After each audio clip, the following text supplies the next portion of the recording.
ओम श्री गणेशाय नमः। ओम श्री सरस्वत्यै नमः। ओम श्री गुरुभ्यो नमः। ओम समस्त जन कल्याणे निरतं करुणामयं नमामि चिन्मयं देवं सद्गुरुं ब्रह्म विद्वरं। सर्वमंगल मांगल्ये शिवे सर्वार्थ साधिके शरण्य त्र्यंबके गौरी नारायणी नमोस्तुते। मित्रों, पिछले टॉक में तो मैंने बहुत अच्छा एक गीत ही आपको सुना दिया था और भगवान श्री कृष्ण को हमने छलिया वगैरह कह दिया था, तो आप लोगों को लग रहा था कि स्वामी जी थोड़ा लाइट मूड में हैं। ठीक ही है, ये जो गंभीर बातें हैं ना, इनको बहुत सी सीरियसली मैं बताने लगूँगा तो आप सुनेंगे नहीं, डर जाएंगे। इसके लिए, और वैसे भी बहुत गंभीर और बहुत डरने जैसी बातें कुछ है ही नहीं। हाँ, अगर हम ऐसे ही श्लोकों को पढ़ें बिना समझे, बिना गुरु कृपा के, तो अर्थ थोड़ा सा डरावना हो जाता है। देखिए ना, ये चौथे श्लोक में ही भगवान ने पहले तीसरे में कहा कि वो पीपल का वृक्ष था, उसको असंग शस्त्रेण दृढ़ेन छित्वा, असंग के आसक्ति रहितता के शस्त्र से, वैराग्य के शस्त्र से उसको छेदना है, ऐसा बताया। और चौथे में उन्होंने कहा ततः पदम तत्परिमार्गितव्यम यस्मिन् गता न निवर्तन्ति भूयः तमेव चाद्यम पुरुषं प्रपद्ये यतः प्रवृत्ति प्रसुता पुराणी। तो इस दो अंतिम लाइनों पे हमने ज़्यादा जोर दिया। तमेव चाद्यम पुरुषं प्रपद्ये यतः प्रवृत्ति प्रसुता पुराणी, जहाँ से यह पुरातन प्रवृत्ति शुरू हुई, तो उस संदर्भ में वो छलिया का गाना बताया। लेकिन इसकी पहली दो पंक्तियां जो है ना, ततः पदम तत्परिमार्गितव्यम यस्मिन् गता न निवर्तन्ति भूयः, ये थोड़ा गंभीर बात है। भगवान कहते हैं कि वो संसार वृक्ष को छेदने के बाद भी ततः पदम परिमार्गितव्यम, उस पथ का, उस पद का शोध लेना है जहाँ पे यस्मिन् गता, जहाँ पर पहुँचने के बाद न निवर्तन्ति भूयः, लोग वापस नहीं आते।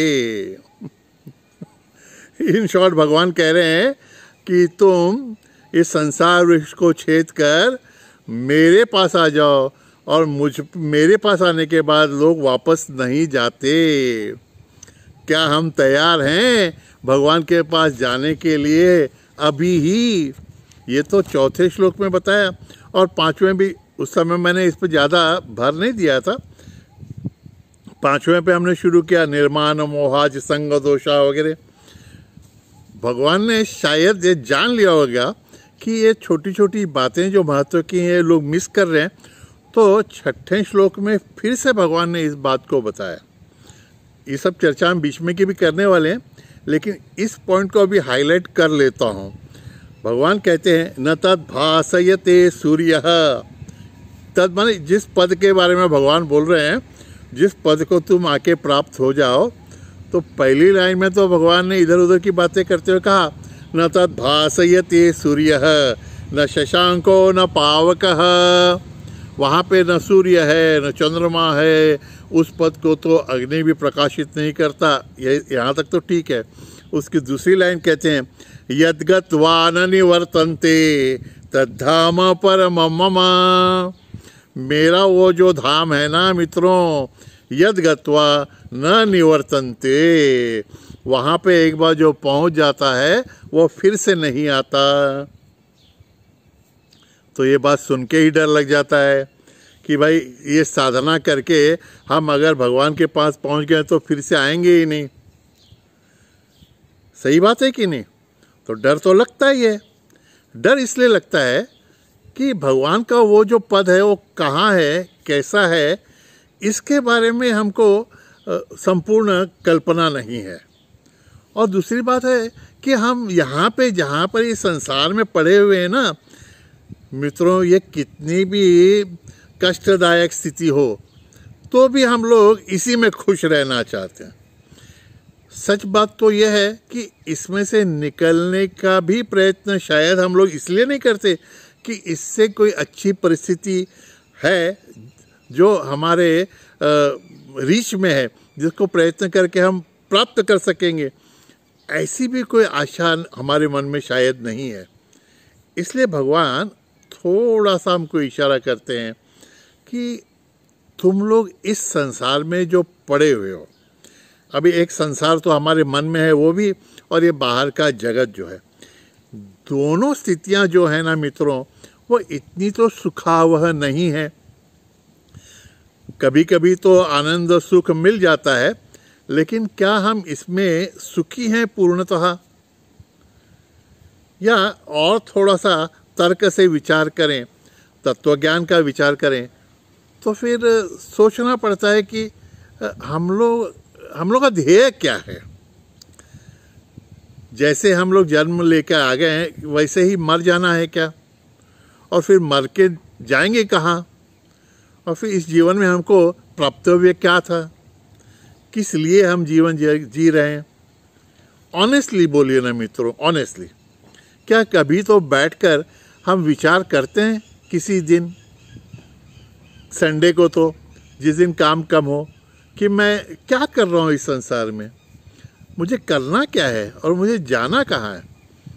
और एक बात तो सही है ना मित्रों, जाना तो सबको पड़ने वाला है, आज नहीं तो कल। तो क्या हम सोचते हैं कि कहाँ जाएंगे हम? यह देह छोड़कर जाएंगे कहाँ? एक तो आशा भगवान बता रहे हैं कि अगर तुम मुझ तक पहुंच गए देह छोड़ने के बाद तो भी प्रॉब्लम नहीं है, तुमको फिर से इस संसार में नहीं आना पड़ेगा। लेकिन अगर हमने भगवान को प्राप्त नहीं कर लिया, अभी देह छूटना तो अवश्यंभावी है। भगवान को प्राप्त नहीं किया तो फिर से इस संसार में हमको आना पड़ेगा। और जैसा कि अभी हम समझ रहे हैं कि संसार में फिर से जन्म लेना इतना तो कुछ आनंददायक विचार नहीं लगता, क्योंकि इस जन्म में भी हम हमेशा के लिए या शाश्वत सुख में ही हैं ऐसा तो अनुभव आता ही नहीं है। कभी सुख कभी दुख, और सुख से ज़्यादा दुख का ही अनुभव आते रहता है। तो शरीर छूटने के बाद फिर से जन्म लेने के लिए तो हम तैयार नहीं हैं। लेकिन मित्रों, आपको और एक अच्छी बात बताऊं, भगवान शायद वो बात नहीं कर रहे हैं कि जब हमको शरीर छोड़ के भगवान से मिलना। भगवान तो बोलते हैं कि इसी शरीर में रहते हुए भी तुम मुझ तक आ सकते हो। उसके लिए तो वो मार्ग उन्होंने बताया ना, वैराग्य का। अंदर की जो सृष्टि है, विचारों की जो सृष्टि है, उससे अगर हमको वैराग्य आ गया ना मित्रों, तो भी इस शरीर में रहते हुए भी, इस मन के साथ में रहते हुए भी, हम शरीर मन बुद्धि से अतीत होते हुए इनके अतीत जो परमात्मा तत्व है उससे एकरूप होकर संसार में व्यवहार कर सकते हैं। भगवान उस अवस्था का वर्णन करते हैं कि एक बार हमने अगर जान लिया कि हम इस अंदर के संसार से अलिप्त हैं, अतीत हैं, तो इससे हम एकरूप नहीं होंगे, और इससे एकरूप नहीं होंगे तो फिर परमात्मा तत्व से जो हमारे अंदर ही है मित्रों, कहीं जाना नहीं है, शरीर छोड़ना नहीं है, इस शरीर की आसक्ति को छोड़ना है, या इस देह भाव को छोड़ना है, इस मन की भावनाओं, इन मन की भावनाओं से हमको अलिप्त होना है कि ये मेरी भावनाएं हैं, ये मेरे विचार हैं। हमारे सदगुरु स्वामी चिन्मयानंद जी का पहला लेक्चर जब मैंने सुना था तो उनका यही वाक्य था कि थोड़ा विचारों का साक्षी रहने के सीखो। एक वाक्य हमेशा ध्यान में रखो, कहो स्वयं से कि such thoughts are in me but they are not my thoughts. ये मेरे में हैं लेकिन ये मेरे विचार नहीं हैं। बस मित्रों, इस वाक्य का आधार लेकर भी हम हमारे में के चैतन्य तत्व से, परमात्मा तत्व से एकरूप हो सकते हैं। साधना तो करनी पड़ेगी ना। तो जब भगवान कहते हैं तुम एक बार मेरे पद तक आ गए, मेरे धाम तक आ गए, पुराणों में जो वर्णन है गोलोक और वो अन्य लोकों में जहाँ पे भगवान रहते हैं, अरे वो सब तो हमारे अंदर ही हैं। हमको इस शरीर से अतीत, उन विचारों से अतीत जाकर उसको प्राप्त करना है। तो ध्येय हमारा ऐसा होना चाहिए, हर दिन का मित्रों, हर क्षण का अध्यात्म नित्या, कि मेरे में जो भगवान है, जो मेरी सभी प्रवृत्तियों को प्रकाशित कर रहे हैं, उनसे मैं कैसे एकरूप हो जाऊं, इन विचारों का साक्षी मैं कैसे रहूं। और योग वासिष्ठ पढ़ते समय एक बात ध्यान में आई, शायद वशिष्ठ मुनि राम जी को कहते हैं कि एक फूल को मसलने के लिए जितना कष्ट लेना पड़ेगा ना, जितना परिश्रम करना पड़ेगा ना, उतना श्रम भी आत्म साक्षात्कार के लिए नहीं करना पड़ता। क्या बढ़िया बात है, क्योंकि हमें तो सिर्फ विचारों का साक्षी रहना है, विचारों को दबाने का भी प्रयत्न करने की आवश्यकता नहीं है। और मित्रों, हमको पता है कि किसी भी जॉब के लिए हम जाएं, या हमारे घर में एक नौकरानी भी रखनी हो, तो उसकी योग्यता के बारे में हम विचार करते हैं ना। तो अगर हमको भगवान से एकरूप होना है, भगवान जैसा बनना है, तो कुछ हद तक तो उनकी क्वालिफिकेशंस हमें हमारे चरित्र में आत्मसात करनी पड़ेंगी। इसलिए हमारे धर्म में, शास्त्रों में एक सबसे बड़ी बात कही गई है कि पहले विचार, फिर आचार, आचार माने आचरण, और फिर प्रचार होना चाहिए। जो विचार हमको शास्त्रों से मिला है, उसको आत्मसात करते हुए उसको आचरण में लाने का प्रयत्न करना है। और फिर प्रचार हमको करने जाने की आवश्यकता नहीं होती मित्रों। हमारा व्यवहार ही इतना अच्छा हो जाता है कि फिर लोग हमारी ओर आशा से, अपेक्षा से देखते हैं कि इस व्यक्ति में इतना आमूलाग्र बदल जो आया है, जिस शास्त्र के अध्ययन से आया है, क्यों न इस व्यक्ति से थोड़ी सी बातें हम भी उनसे सीख लें। मित्रों, एक बात मैं हमेशा कहता हूँ कि हमारे धर्म का, हमारे शास्त्र का, पुराणों की सब ज्ञान का भी जितना अपप्रचार अन्य लोगों ने नहीं किया होगा, शायद उतना साधक लोग ही कर देते हैं। क्योंकि जब हम कहते हैं कि हम भगवद गीता जी का अध्ययन कर रहे हैं, शास्त्रों का अनुसरण करना चाहते हैं, तो लोग हमारे ओर, हमारे व्यवहार की ओर बड़ी तीक्ष्णता से देखते हैं, बहुत ध्यान से देखते हैं। और अगर भगवद गीता जी का अध्ययन करने वाले लोगों के, हमारे जैसे लोगों के व्यवहार में अगर परिवर्तन नहीं आ रहा है, अगर उनके व्यवहार में, उनके व्यक्तिमत्व में आनंद प्रकट नहीं हो रहा है, तो लोग कहते हैं कि शायद कुछ शास्त्र में ही गलती होगी, कुछ शास्त्र में ही न्यूनता होगी। इसीलिए तो ये लोग इतना अध्ययन करने के बाद भी उस शाश्वत सुख को प्राप्त नहीं कर पाए। तो मित्रों, मेरी आप सबसे प्रार्थना है कि भगवद गीता जी का ये जो अध्ययन हम कर रहे हैं, उस अध्ययन से हमारे आचरण में धीरे धीरे थोड़ा थोड़ा परिवर्तन आना चाहिए। हमको भी आनंद की ओर बढ़ना चाहिए, और फिर हमारे व्यक्तिमत्व में इतना बदलाव धीरे धीरे आ जाएगा कि फिर लोग हमसे पूछेंगे कि भगवद गीता जी के प्रभाव हमको बताइए, जिसके प्रभाव से आपके आचरण में इतना बदलाव आ गया है, आपके व्यक्तिमत्व में इतनी प्रसन्नता आ गई है, वो हमको भी सिखाइए। तो जैसा कि मैं कह रहा था कि किसी भी योग्य पद के लिए कुछ योग्यताएं, क्वालिफिकेशंस हम में होनी चाहिए। हर अध्याय में भगवान ने ये क्वालिफिकेशन हमको अलग अलग शब्दों में बताई हैं, जो 5वें श्लोक में इस 15वें अध्याय में भगवान बताते हैं। निर्माण मोहा जित संग दोषः अध्यात्म नित्या विनिवृत्त कामः। विनिवृत्त कामः, ये श्लोक तो अभी पूरा ही नहीं हुआ है, इसी शब्द पे रुक जाते हैं हम। विनिवृत्त कामः माने कामनाओं से जिनकी निवृत्ति हो गई है। ये क्वालिफिकेशंस किसके लिए बताते हैं? जो उस अव्यय पद तक पहुंचते हैं, उनको कौन सी क्वालिफिकेशन स्वयं में अर्जित करनी चाहिए उनके बारे में। तो यहाँ पे प्रॉब्लम हो जाता है। शास्त्र कहता है कि आपकी कामनाएं खत्म हो जाएंगी, सभी कामनाओं से आप निवृत्त हो जाएंगे तो आप परमात्मा पद तक पहुंच जाएंगे। और हमारी समस्या यह है कि हम भगवान की उपासना भी करते हैं, भगवान का स्मरण भी करते हैं, तो उसका एकमेव कारण यह है कि हमारी कामनाएं पूरी हों। हम नाम स्मरण भी करते हैं ना, तो नाम को भी इनकैश करते हैं हमारी समस्याओं को दूर करने के लिए। भगवान मैंने इतना इतना नाम लिया है, मेरी ये समस्या पूरी हो। तो नाम का बैलेंस भी नहीं रह जाता, हमारी भाषा में कहा जाए तो।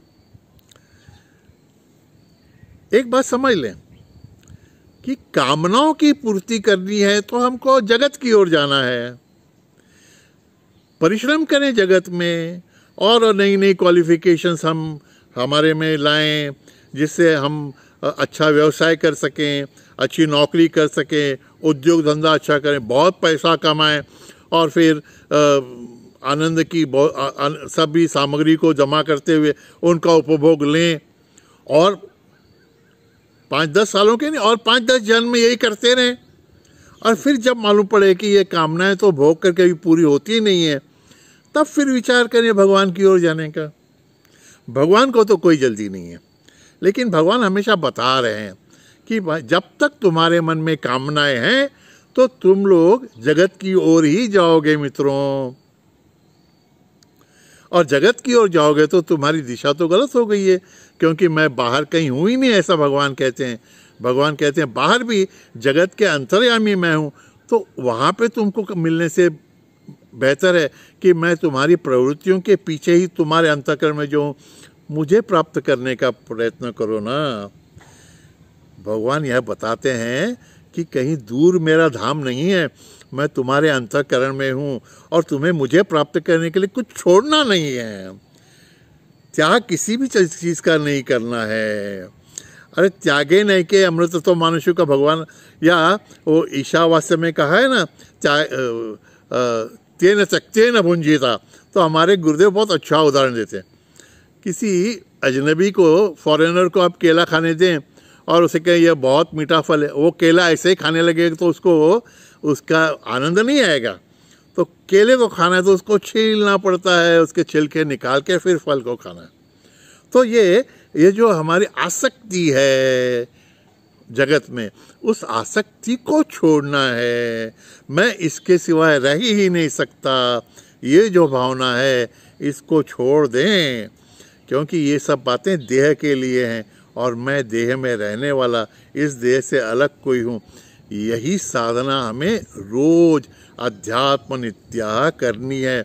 और एक बार प्रयत्न पूर्वक अगर ये साध्य हो जाए, एक बार हम भगवान की गोद तक पहुँच जाएं, तो फिर वो हमको संभाल लेंगे। लेकिन प्रयत्न करना पड़ेगा। विनिवृत्त कामाः।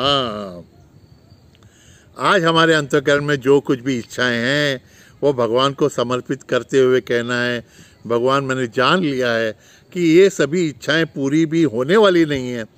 ये सब कामनाओं से मैं निवृत्त तभी हो सकूंगा जब तुम्हारे चरण कमलों तक पहुंच जाऊंगा। तुम्हारे चरणों का ध्यान करने की प्रवृत्ति मुझ में निर्माण होगी। यही प्रयत्न करना है मित्रों। उसका धाम अत्यंत सुलभ है, सहज है और सभी कष्टों से निवृत्ति देने वाला परम आनंददायक जो ध्यान उसका धाम है, उसका ध्यान करना है हमारे अंदर ही। कहीं जाना नहीं है, किसी को कुछ छोड़ना नहीं है मित्रों। प्रयत्न करेंगे। नारायण नारायण। हरि ओम तत्सत।